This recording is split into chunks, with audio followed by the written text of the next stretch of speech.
Have you ever shown mercy to anyone? The dragon faith worshippers? Or what about Tish's fingers?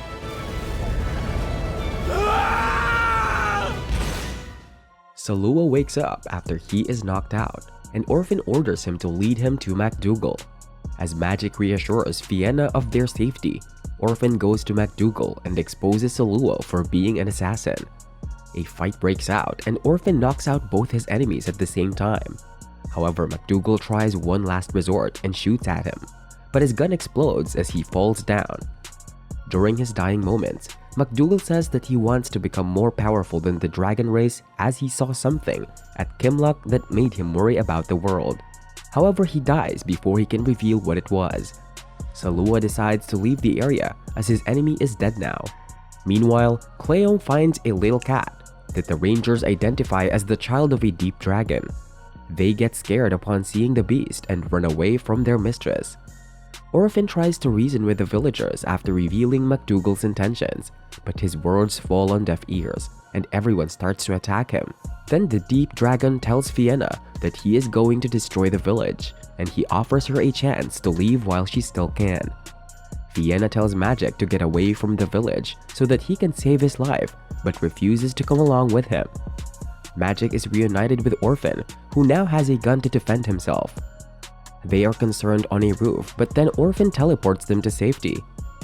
Now the deep dragon arrives to cause destruction, but Vienna decides to reason with him.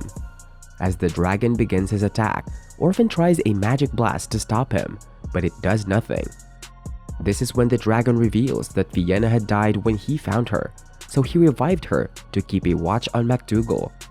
However, even with him dead, the villagers want to go to the heart of the forest, so the dragon decides that they do not deserve to live. The giant wolf tries to attack Orphan again, but this time he breaks free and figures a way to beat him. He uses Magic's powers and explodes the gun to knock down the beast temporarily. However, the deep dragon gets up and identifies Orphan as the successor to the Razor's Edge. He offers to leave, but says that he will still destroy the village and attacks Vienna as well.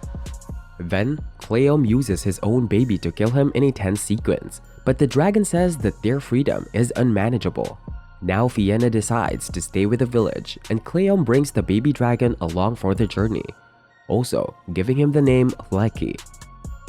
Having defeated the deep dragon, Orphan thinks back to a memory where he is instructed by Forte to defeat Childman. He wakes up from his dream, and then the team reaches the Tower of Fangs. As they make their way into the city of Tafren, an evil sorcerer plots his next move while spying on them. Meanwhile, the Council of Elders discusses the issue regarding Azalee and the damage she caused in her dragon form. A flashback shows us how the dragon had killed all of Childman's sorcerers apart from Harsha, and then Letitia is told that Krylancello is still alive. She refuses to believe this, but Forte reassures her that he is going by the name Orphan and tells her to go look for him. Now, we see baby Lecky toying around with Magic by using his powers to attack him. Later, Orphan is tricked by a thief who steals his locket, but the culprit is suddenly killed after that. Orphan also finds a note asking him who the real successor is, and he gets confused by these words. At that moment, the team is attacked by the sorcerer villain, and even Orphan is overpowered by his magic. Luckily, Lecky uses his deep dragon powers to protect Cleom from any further damage. However, things get tricky when the opponent smacks away the man and is about to attack Cleom. But Letitia comes to the rescue by throwing a knife at him. In an absurd revelation, everyone is shocked to see the mysterious assassin is actually a clone of Orphan and refers to himself as the real Krylancello. The villain realizes that he is outnumbered, so he teleports away to safety. Now Letitia takes the team to her massive mansion, where they can find a cat named Nora that Orphan claims to be his, although he is disappointed when she hisses at him for showing affection. Cleom and Magic check out a photo album from the time when Orphan was Krylancello, and they joke with him. But then, he notices Letitia leaving and goes after her. She says that she wants to take Orphan back to Forte at the tower, but he refuses to do so, and it makes her angry. Later, Orphan thinks back to his last encounter with Azalee and wonders if he should tell Letitia the truth about her. However, he is interrupted when his clone arrives and taunts him by saying that he is not the real Krylancello anymore. Meanwhile, Letitia goes to Forte and reveals that the mysterious assassin looks like Krylancello, but is only an imitation. Orphan refuses to accept his opponent as his former self, but the villain counters that he is better suited to the legacy he had left behind. The villain teleports again, and we see that Cleom was spying on them the whole time.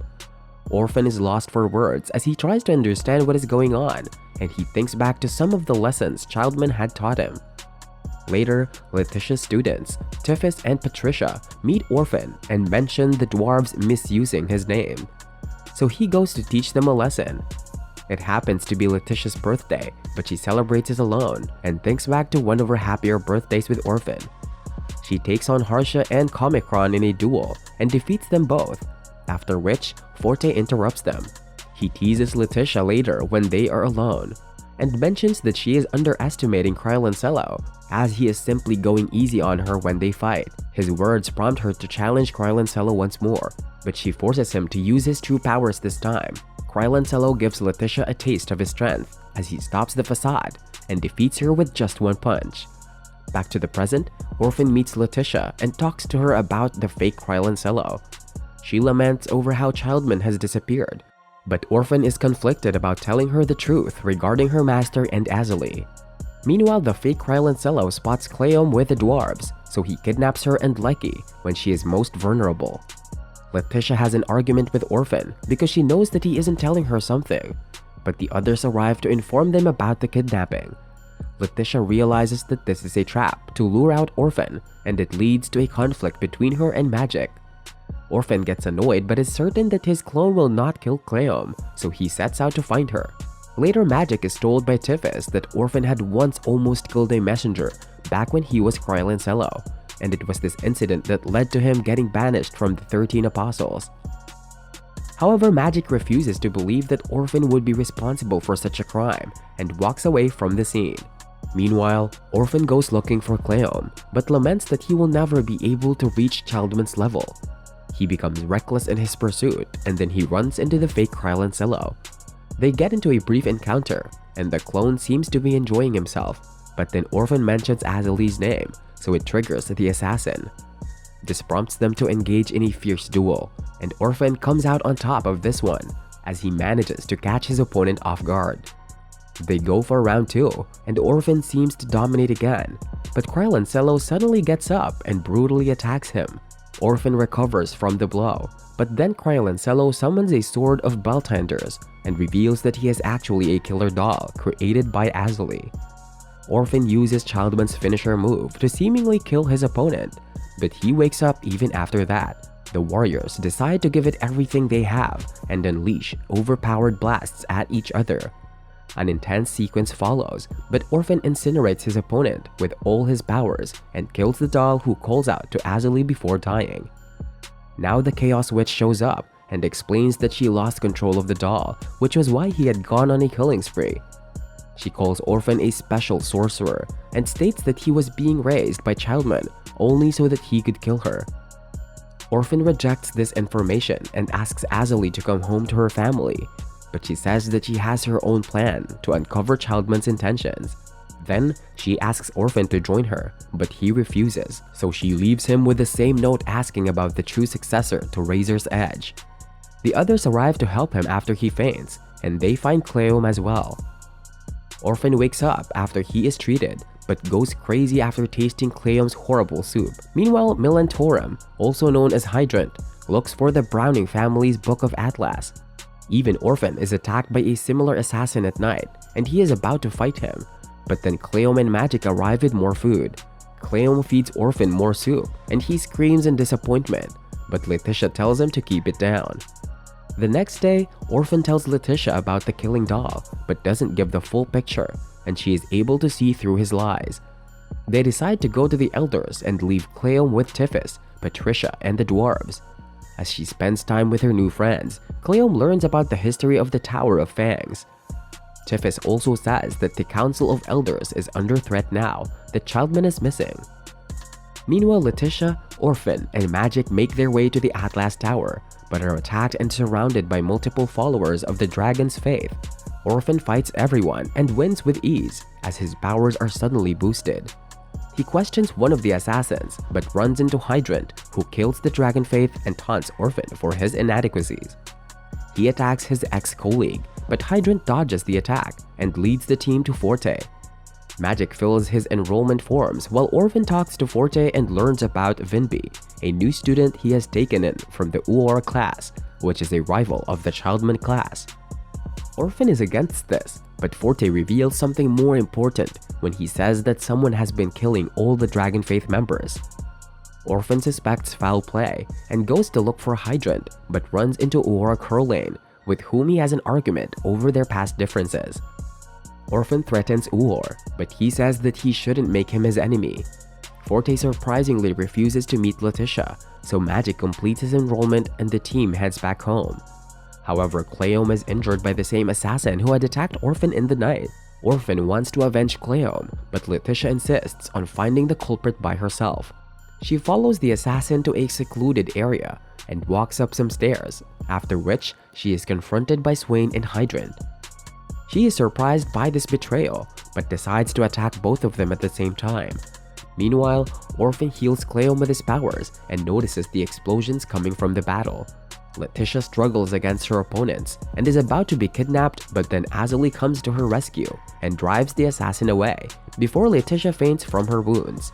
Orphan arrives after the villains make their escape, so he takes Letitia back home. She mentions hearing Azalee's voice, but says that she must have been mistaken. They discuss the Uor conspiracy, after which Orphan goes outside for some fresh air. Here he meets Azalee, who reveals that she knows about the Uor clan's betrayal, which is why she was killing them earlier. Then she talks about the Browning family Book of Atlas, which holds the secret to Childman's power. Orphan learns that the Uor class is trying to steal this book so that they can take over the Tower of Fangs, now that Childman isn't here. The hero starts to believe in Azalee, but is unsure of killing Uor for now.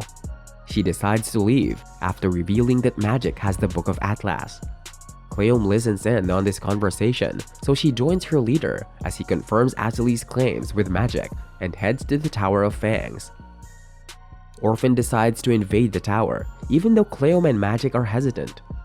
He transports them to the tower and reveals that the enemy is going to invade when the guards are least active.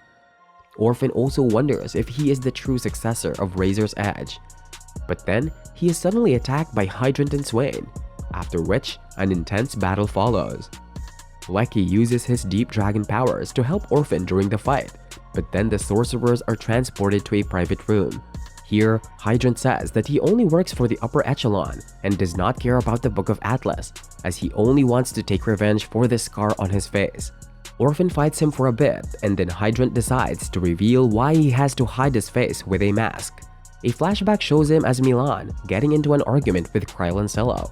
This is when we learn that Hydrant was the messenger whom Krylancello had attacked because he said that he was the only one who could kill Azalee. The sorcerers continue their battle while Vinby attacks Cleome. Luckily, Lecky comes to her rescue and uses his powers to fight him. Then, even Magic is attacked by Swain, who reveals he has taken the Book of Atlas from him. They fight for a bit and Magic seems to be defeated, but he manages to hold off against Swain long enough for Forte to arrive and save him. However, Swain teleports with the book before he can be caught. Now, Orphan dominates against Hydrant and is about to burn the rest of his face, but Cleome teleports to the scene and explains how she knocked out Vinby the same way she usually defeats her opponents.